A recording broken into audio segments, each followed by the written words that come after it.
ሰላም ቤተሰቦች፣ እንኳን ወደ ሶሎ ቲዩብ በደህና መጣችሁ። ውድ ቤተሰቦች፣ ዛሬ ስኬታማ የሚያደርጉንና ልንገነባቸው የሚያስፈልጉ አራቱ የህይወት ምሰሶዎች የትኞቹ ናቸው? መርዝ ምንድን ነው? እንዲሁም ደግሞ በህይወታችን ውስጥ ራሳችንን መጠበቅ ያሉብን 12 አሉታዊ አስተሳሰቦች የትኞቹ ናቸው በሚሉ ጉዳዮች ዙሪያ አቀርብላችኋለሁ። እስከ መጨረሻው እንድትከታተሉኝ እጋብዛለሁ። መልካም ቆይታ። ቤተሰቦች፣ እንግዲህ ዛሬ የቅድሚያ የምናየው ጉዳይ ስኬታማ የሚያደርጉንና በህይወታችን ውስጥ ልንገነባቸው የሚያስፈልጉ አራቱ የህይወት ምሰሶች የትኞቹ ናቸው በሚለው ርዕስ ዙሪያ ላይ ቆይታ እናደርጋለን። እንደተለመደው አንደኛ፣ የምትሰራውን ነገር እወቅ ወይም know what you are doing።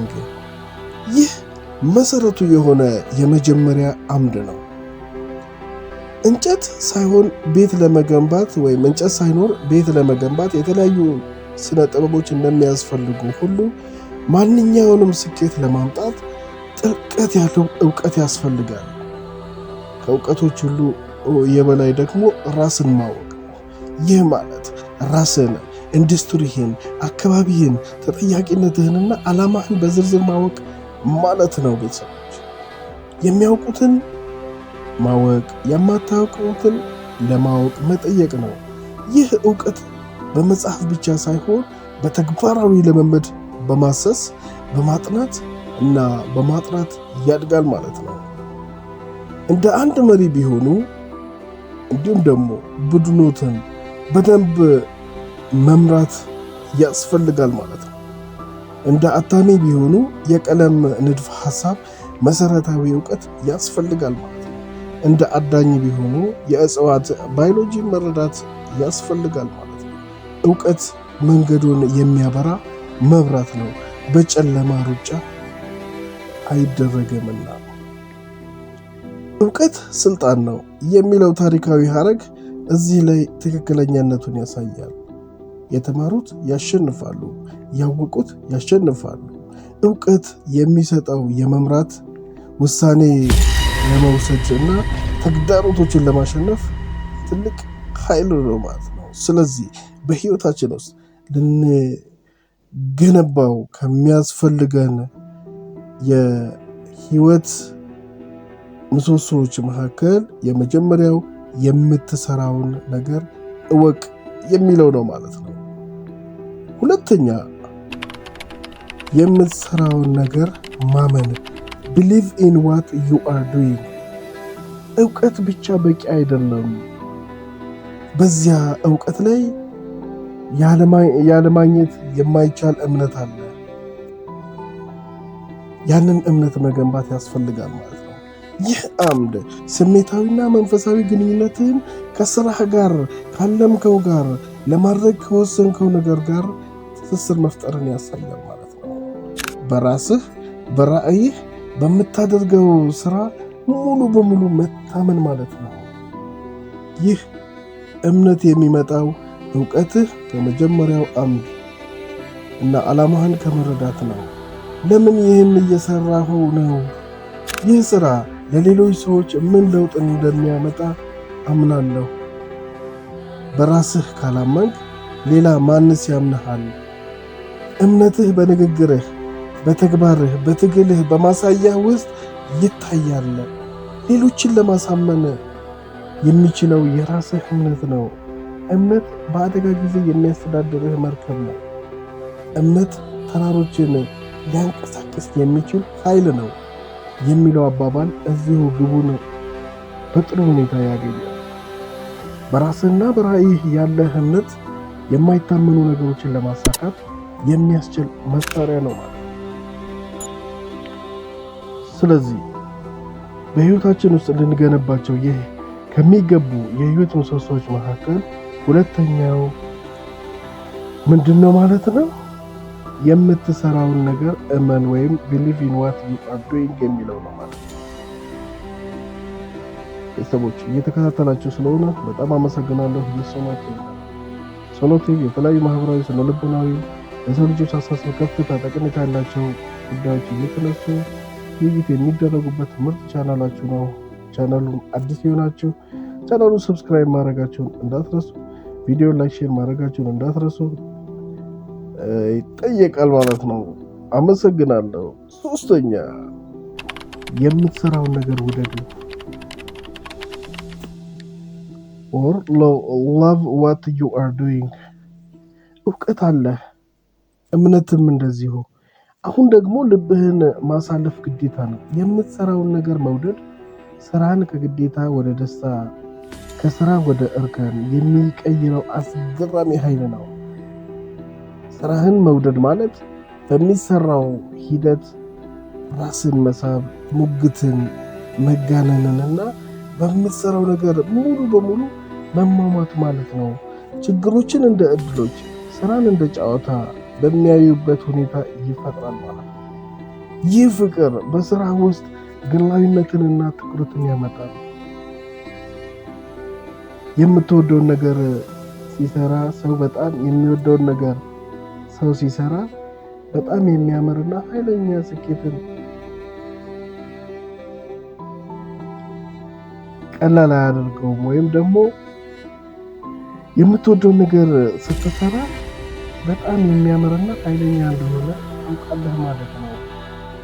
እረፍት አያስፈልገውም። ስራው ራሱ ነው የሚያረጋው። ይህ ፍቅር ስኬትን ቀላል አያደርገውም፣ ነገር ግን በጣም ተጨማሪ የሚያረጋግጥና የሚያምር ያደርገዋል። ስኬታማ እንድንሆን ያደርገናል። ልብህን አሳልፈህ እግርህን ብቻ አይደለም በሚለው ብልህ አስተያየት ሊገለጽ ይችላል። ልብህን በማሳለፍ የምትሰራው ስራ ብቻ ሳይሆን የራስህ አካል ይሆናል። ይህ ደግሞ ሌሎችን የሚያሳድግ እሳት ማለት ነው። ስለዚህ ሶስተኛው በህይወታችን ውስጥ ልንገነባው የሚገባ የህይወት ምሰሶ የምትሰራውን ነገር መውደድ ነው ማለት።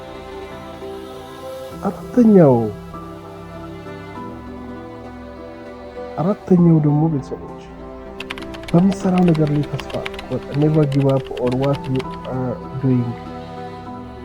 ይህ የመጨረሻውና ሁሉንም የሚያስተላልፍ አምድ ነው። ድንገተኛ ጉድጓድ፣ መጠላለፊያዎችና አለመሳካቶች የስኬት ጉዞ ውስጥ የማይቀሩ ክፍሎች ናቸው። የማትተው ቁርጠኝነት ነው የሚለይህ። መተው ማለት በጣም ቀላል መንገድ ነው። በተጨማሪ ጥረት የማይገመት ነገር የለም። መታገል ማለት አዲስ አቅጣጫ መውሰድ፣ ስህተቶችን ማስተካከል፣ ከመውደቅ በኋላ መነሳት እና እስከ መጨረሻው ድረስ መሄድ ማለት ነው። ይህ አምድ የሚገነባው በቀድሞዎቹ ሶስቱ ላይ ነው። ያንን የምታውቀው የምታምነውና የምትወደውን ነገር ለማሳካት ታገላለህ ማለት ነው። ማንኛውም ሰው ሊያመልጥ ይችላል፣ ነገር ግን አሸናፊዎች ብቻ ናቸው የማይተው። በትምህርት ቤት፣ በስራ፣ በህይወት ውስጥ የማትተው ቁርጠኝነት ከብሩህ አእምሮ ወይም ከተፈጥሮ ችሎታ የበለጠ አስፈላጊ ነው። ስለዚህ አሸናፊዎች የማይተው ሰዎች ናቸው የሚለው ቀላል ነገር እውነተኛ ነው። ወይም ከፍ ያለ ዛፍ ሁሉ በንፋስ የሚነዳው ነው የሚለውን አባባል ተመልከት። ንፋስ ወይም ችግሮች ያገኘኸው ዛፍ ወይም ስኬት የበለጠ ጠንካራ እንዲሆን ብቻ ነው። ሲጠቃለል እነዚህ አራት አምዶች አብረው የሚሰሩ ናቸው። እውቀት መንገድህን ያበራል። እምነት ደግሞ በዚያ መንገድ ለመሄድ ኃይል ይሰጥሃል። ፍቅር መንገዱን ራሱ ደስ የሚያሰኝ ያደርገዋል። ቁርጠኝነት በዚያ መንገድ ውስጥ መጨረሻው ድረስ እንደምትሄድ ያደርግሃል ማለት ነው። እነዚህ አራት ምሰሶች በህይወት ውስጥ ብትገነባ ስኬት የማያልፍ ተግዳሮት ሳይሆን የሚመጣ ውጤት ብቻ እንደሆነ ታውቃለህ። መንገድህ ብዙም ቀላል አይሆንም፣ ነገር ግን በእውቀት፣ እምነት፣ በፍቅርና በቁርጠኝነት ሞልቶ የተሞላና ከፍተኛ ስኬት የሚያመጣ ጉዞ ይሆናል ማለት ነው። ቤተሰቦች ስለመጣችሁ አመሰግናለሁ። ይህ ሶሎቲዩብ ነው። ሶሎቲዩብ የተለያዩ ማህበራዊ ስነ ልቦናዊ ጉዳዮች የሚተላለፉበት የእናንተ ቻናል ይቀጥላል። ቤተሰቦች ለመሆኑ መርዝ ምንድን ነው? መርዝ ምንድን ነው? አንድ ቀን ለጠየቀው ጥያቄ ሩሚ የሚባል እውቅ ደራሲ ነው፣ ፐርሺያዊ ማለት ነው። የሰው መልስ እንግዲህ የሰጠው መልስ አለ። መርዝ ምንድን ነው ተብሎ ሲጠየቅ ሩሚ የሰጠው መልስ ውብ ነበረ። እስኪ ያዳምጡት። ማንኛውም ከሚያስፈልገን መጠን በላይ የሆነ ነገር ሁሉ መርዝ ነው። ስልጣን፣ ሀብት፣ ድህነት፣ ንዴት፣ ስግብግብነት፣ ስንፍና፣ ጥላቻ፣ ራስ ወዳድነት፣ ፍቅር፣ ጉጉት ወይንም ሌላ ማንኛውም ነገር ሊሆን ይችላል። ከሚያስፈልገን መጠን በላይ ከሆነ መርዝ ነው አለ። ፍርሃት ምንድን ነው ተብሎ ተጠየቀ። እርግጠኛ አለመሆንን አለመቀበል ነው። እርግጠኛ አለመሆናችንን ብንቀበል ፍርሃት ገድል ይሆናል ይላል። ቅናት ምንድን ነው? ቅናት የሌሎችን በጎ ነገር አለመቀበል ነው። የሌሎችን በጎነት ብንቀበል መነሳሳት ይፈጥርብናል። ንዴት ምንድን ነው? ንዴት ከቁጥጥራችን ውጭ የሆኑ ነገሮችን አለመቀበል ነው። ያንን ብንቀበል ትዕግስት ይሆናል። ጥላቻ ምንድን ነው? ጥላቻ አንድን ሰው እንዳለ በሰውነቱ መቀበል አለመቻል ነው። አንድን ሰው ያለምንም ቅድመ ሁኔታ መቀበል ብንችል ግን ያ ጥላቻ ፍቅር ይሆናል። ስለዚህ እነዚህ በጣም ወሳኝ ነገሮች ናቸውና እንግዲህ ከሩሚ ሀሳብ ብዙ ነገር ልንማር እንችላለን። ውድ ቤተሰብ ስለመጣችሁ አመሰግናለሁ። ለቻናሉ አዲስ የሆናችሁ ቻናሉ ሰብስክራይብ፣ ቪዲዮ ብላችሁ ማድረጋችሁ እንዳትረሱ። እንዲሁም ደግሞ ወደሚቀጥለው ሀሳብ ዛሬ ትኩረት ወደምናደርግበት እነዚህን 12ቱን አሉታዊ አስተሳሰቦች እንዴት ራሳችንን ልንጠብቅ እንችላለን ነው። እንግዲህ አሉታዊ አስተሳሰብ ወይም ኔጌቲቭ ቲንኪንግ የተለያዩ አይነቶች አሉ። ከነዚህም ውስጥ እንግዲህ 12 አሉ። 12ኛው የተለየ ነው። ውድ ቤተሰቦች እስከ መጨረሻው ተከታተሉ። አንደኛ ኦቨር ጀነራላይዜሽን ይባላል። ለምሳሌ አንድ ሀገር ሄድኩና የሆነ ግለሰብን አግኝቼ የሆነ ጉዳት ቢያደርስብን ያ ግለሰብ ያደረሰብኝን ጉዳት ከእርሱ ጋር በቀጥታ ከማገናኘት ይልቅ የሆነ ሀገር ዜጋ ስለሆነ እኮ ነው ክፉዎች ናቸው እነሱ እንዲያደርጉ ምናምን መጥፎች ናቸው እና ብሎ መጠቅለል፣ ይህ የተሳሳተ መረዳትና ያሉታዊ አስተሳሰብ አንዱ አካል ነው ማለት ነው። ስለዚህ ኦቨር ጀነራላይዜሽን በጣም አደገኛ አሉታዊ አስተሳሰብ ነው ማለት ነው። ሁለተኛ ፖላራይዜሽን ይባላል። ፖላራይዜሽን ማለት ዋልታ ረገጥነት ማለት ነው። ሁለት ጫፍ ላይ መሆን፣ ፍጹም ሙሉ በሙሉ መቃወምና ፍጹም ሙሉ በሙሉ መደገፍ ማለት ነው። ይህ ዋልታ ረገጥነት አስተሳሰብ በጣም ይጎዳል። አንዳንዴ አንዱ ጫፍ ላይ ሆነው የሌላውን ጫፍ ለማዳመጥ ቦታ ለመስጠት ብዙ ኔጌቲቭ የሆኑ ነገሮች ወደ ህይወታችን እንዲመጡ ያደርጋል ማለት ነው።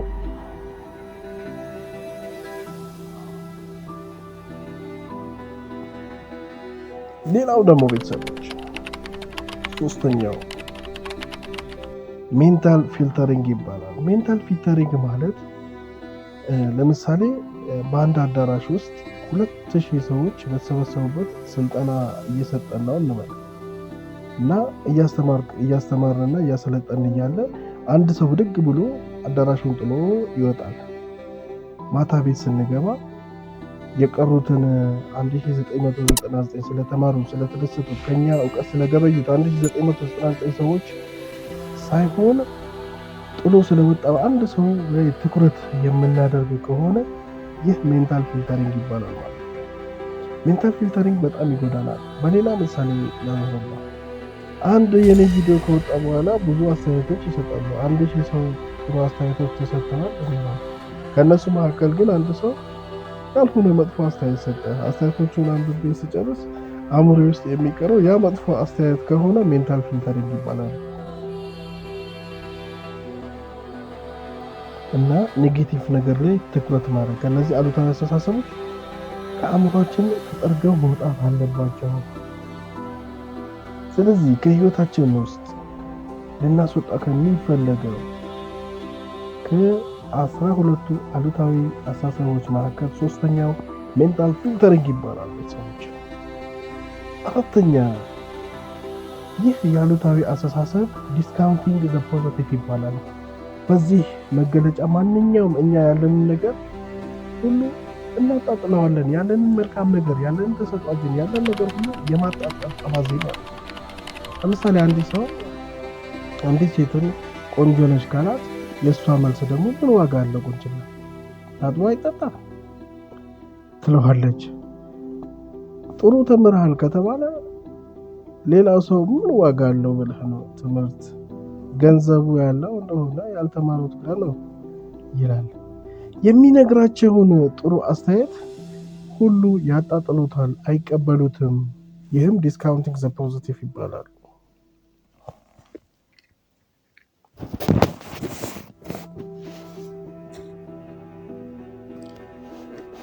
አምስተኛው ቤተሰቦች፣ አምስተኛው የአሉታዊ አስተሳሰብ የምንለው ደግሞ ጃምፒንግ ቱ ዘ ኮንክሉዥን ይባላል።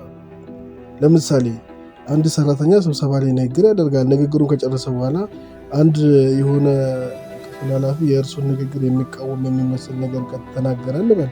በሌላ ቀንም በአጋጣሚ ይህ ሰራተኛ ከተናገረ በኋላ ያው የቢሮ ኃላፊ የሰራተኛውን ሀሳብ የሚቃወም ሀሳብ ተናገረ። በዚህ ጊዜ ሰራተኛው ይህ ሰውዬ በጣም ይጠላኛል ብሎ እርግጠኛ ይሆናል። ይህም ጃምፒንግ ቱ ዘ ኮንክሉዥን፣ ሰውዬው ምንም አይነት ግንኙነት የለውም ከሱ ሀሳብ ጋር። ነገር ግን ይሄ ሰውዬ እኔን ስለሚጠላ ነው እንዲህ ከኔ ተከትሎ የሚያወራው ምናምን ማለት ይሄ አሉታዊ አስተሳሰብ ነው እና ከህይወታችን ውስጥ ልናወጣው የሚገባ አምስተኛው የአሉታዊ አስተሳሰብ ጃምፒንግ ቱ ኮንክሉዥን፣ ከሆነ ነገር ተነስተን ወደ ማጠቃለያ መድረስ ማለት ነው። ሌላው ስድስተኛው አሉታዊ አስተሳሰብ መገለጫ ደግሞ ማግኒፊኬሽን ነው። ይህ ደግሞ ችግሮችን ከመጠን በላይ አጉልተን እንድናይ የሚያደርግ ነው። ለምሳሌ ቤት ውስጥ የምትሰራ ሰራተኛ ሳህን ስታጥብ ከእጇ ወጥቶ ተሰበረባት እንበል። እንግዲህ እመቤቲቱ ደግሞ መታ ለምን ሰበርሽው ትላታለች። ትቀጥልና አስከሬን ሲሆን ጣየሰበርሽ የምትኖሪ ትላለች። አሁንም ትቀጥልና እኔ ገንዘብ ከየት የማመጣ ይመስልሻል? ወይስ አውቀሽ ነው የምትሰብሪው? ሳህኑ መሰበሩ እውነት ነው። እመቤቲቱን ግን በጣም ከመጠን አብልጣ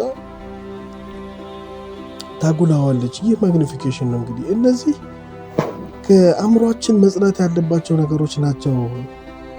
ሰባተኛው የአሉታዊ አስተሳሰብ አይነት ኢሞሽናል ሪዝኒንግ ይባላል። ይህም በስሜት ሆኖ መወሰን ነው። ለምሳሌ አንድ አለቃ በጣም የሚጠቅመውን ሰራተኛ በድንገት ተነስቶ ያባረዋል። ይህ ግን የተሳሳተ ውሳኔ ነው። ያንን ሰራተኛ መልሼ ላገኘህ ቢለው እንኳን ያስቸግር ይሆናል። ውሳኔውን በስሜት ነው የወሰነው፣ አስቦበት አይደለም የወሰነው። እንዲሁም ደግሞ አንዲት ሚስት በባሏ ተበሳጨች እንበል። ድንገት ተነስታ ቀለበቷን አውልቃ ወርውራ ሻንጣዋን ሸክፋ በጣም መጥፎ ነገር ባለቤቷን ተናግራ ከቤት ትወጣለች። ይህም ትዳራቸውን ያናገዋል ወይንም ያፈርሰዋል። ይህ ነው ኢሞሽናል ሪዝኒንግ የሚባለው፣ በስሜታዊ ሆኖ ውሳኔዎችን መወሰን። ስለዚህ ይህ ከህይወታችን ውስጥ ልናጠፋው ወይም ልናስወግደው የሚገባ ወይም ራሳችንን እንደዚህ አይነት ነገር እንዳይገጥመን ልንከላከለው የሚገባ ሰባተኛው የአሉታዊ አስተሳሰብ አይነት ነው። ይህ ኢሞሽናል ሪዝኒንግ ይባላል። ስምንተኛ የአሉታዊ አስተሳሰብ አይነት ደግሞ ሹዲንግ ነው። በዚህ አስተሳሰብ እኔ እኮ እንዲህ ላደርግ ይገባኝ ነበረ፣ አይ ሹድ ሃቭ ደን ዚስ ኤንድ ዛት እያልኩ ራሴን እወቅሳለሁ። ወይም ደግሞ ከአቅም በላይ የሆኑ ነገሮች እያሰብኩ የግድ ላደርጋቸው ይገባል ብዬ ራሴን አስጨንቃለሁ። ይህ ሹዲንግ ይባላል። ዘጠነኛ አሉታዊ አስተሳሰብ። ይህ አሉታዊ አስተሳሰብ ሌብሊንግ ይባላል። ሌብሊንግ ለምሳሌ አንድ ተማሪ ዋሻ እንበል፣ መምህሩ አንተ ዋሽተሃል፣ መዋሸትህ ልክ አይደለም ብሎ ቢገስጸው ትክክል ነው፣ መልካም አደረገ። ነገር ግን አስተማሪው አንተ ውሸታም ነህ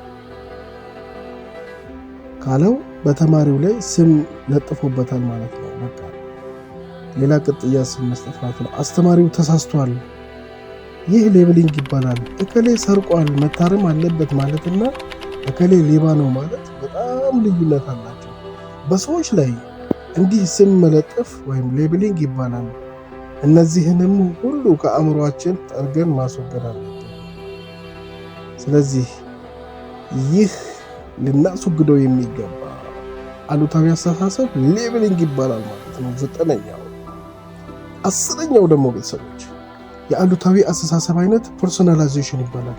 ፐርሶናላይዜሽን ማለት ይህም ነገሮችን ሁሉ ሰዎች ከራሳቸው ጋር የሚያገናኙበት የተሳሳተ አስተሳሰብ ነው። ለምሳሌ ሰዎች በተሰበሰቡበት ቦታ ስለ ውፍረት ብናገር ምናልባት ትንሽ ወፈር ያለችው እህቴ እኔን ለመናገር ፈልጎ ነው ትላለች። ስለ እንግሊዝኛ ቋንቋ ችሎታ ባወራ በእንግሊዝኛ ቋንቋ ችሎታ ደከም ያለ ወዳጄ እኔን እኮ በአሽሙር ሊናገረኝ ፈልጎ ነው፣ ሰዎች እኔን ለማለት ፈልጎ ነው፣ እኔን መንካት ፈልጎ ነው የሚል የተሳሳተ ሀሳብ ነው። 11ኛው የአሉታዊ አስተሳሰብ አይነት ደግሞ ቤተሰቦች ብሌሚንግ አዘርስ ይባላሉ። ይህም ለእያንዳንዱ በህይወታችን ለሚፈጠሩ ጥሩ ያልሆኑ ነገሮች ሌሎችን መውቀስ። ለምሳሌ አንድ ዕድሜው ከ50 በላይ የሆነ ሰው እኔ እኮ ያልተሳካልኝ እናቴና አባቴ ጨቁነው ስላሳደጉኝ ነው፣ ስለቀጡኝ ነው ይላል። ወይም ደግሞ አንዲት ያልተሳካላት ሚስት እኔ እኮ ሁሉ ነገር ያልተሳካልኝ አንተን ስላገባው ነው ትላለች ማለት ነው። ይህ አሉታዊ አስተሳሰብ ነው። ስለዚህ ህይወታችን ከሚጎዱ አሉታዊ አስተሳሰቦች መካከል 11ኛው ሌሎችን ተጠያቂ ማድረግ ወይም ብሌሚንግ አዘርስ ይባላል ማለት ነው። 12ኛው እና የመጨረሻው አሉታዊ አስተሳሰብ አይነት ካታስትሮፋይዚንግ ይባላል። ይህ አንድ ችግር ሲፈጠር መዓት እንደመጣ አድርጎ ማሰብ ማለት ነው። ለምሳሌ አንድ እናት ልጃቸው 3 ሰዓት ይቆያል። በዚህ ጊዜ እናት በቃ ልጄን መንገድ ላይ ደፍተውታል፣ ገለውታል፣ አወይ ልጄን እያሉ መጮህ ይጀምራሉ። ልጃቸው ያመሸው ግን ታክሲ ስላላገኘ ሊሆን ይችላል። እንዲህ ማሰብ ካታስትሮፋይዜሽን ይባላል ማለት ነው፣ ወይም ካታስትሮፋይዚንግ ይባላል። እናም ከእንደነዚህ አሉታዊ አስተሳሰቦች የራሳችንን መጠበቅ፣ የአእምሮ ጤናችንን መጠበቅ ግድ ይላል ማለት ነው። ስሜታችንን መጠበቅ፣ ሞራላችንን መጠበቅ፣ ተግባቦቶቻችንን መጠበቅ ግድ ይላል ማለት ነው። ቤተሰቦች በዛሬው ቆይታችን ጠቃሚ ነገር እንዳገኛችሁ አልጠራጠርም። በቀጣይ ሳምንት የተሻለ ነገር ይዤ መቅረብ ይችል ዘንድ ቪዲዮን ላይክ፣ ሼር እንዲሁም ደግሞ ለቻናሉ አዲስ የሆናችሁ ሰብስክራይብ ማድረጋችሁ፣ ቪዲዮ ላይክ፣ ሼር ማድረጋችሁ እንዳትረሱ። ስለተከታተላችሁኝ አመሰግናለሁ። መልካም ቆይታ